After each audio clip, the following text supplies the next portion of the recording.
2, 3.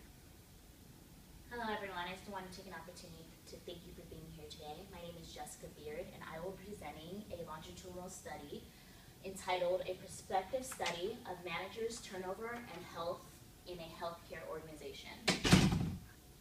So before we get into the meat and potatoes of the article, I wanted to give a brief background.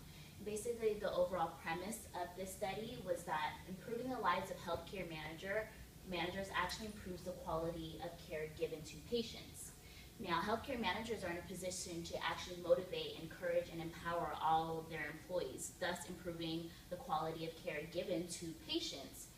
Unfortunately, some of these managers cannot do this because of the overload of stress that's related to being a manager in the healthcare field. They have noted that they feel that they act as shock absorbers, meaning that they are buffers between their superiors and their subordinates. And they really don't have a lot of the resources necessary to build trusting relationships with their subordinates and actually thrive in their position. And they've also reported that they have little energy left when they come home from work. It's all spent in that position. And so there really isn't a very great work-life balance. And this contributes to them having a high turnover in the healthcare organization in that particular field. And they found that managers leave these positions to avoid being stressed out and getting ill from that type of stress.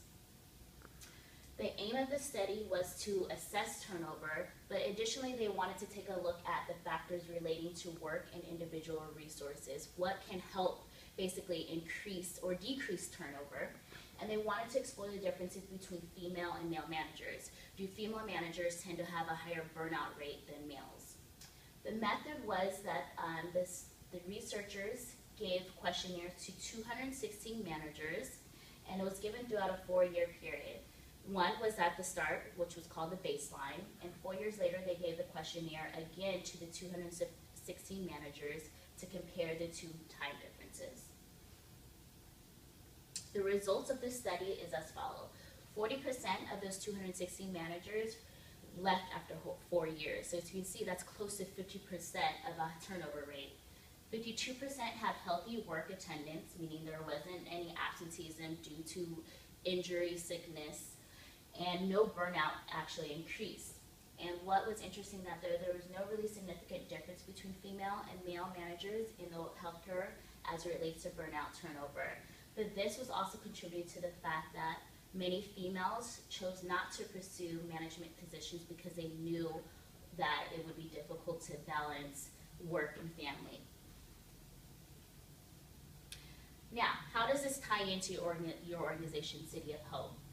One is that when focusing on developing individuals as a whole, don't only focus on their managerial role. You also want to take a look at improving conditions to make them thrive in that position, increasing work-life balance, giving them more power to make decisions, which is also another complaint that they had, and utilizing more valid selection devices. And I think this is the most pivotal because you want to actually make sure that whoever you hire or actually promote in this position is the most suitable candidate for the position and won't leave or burn out.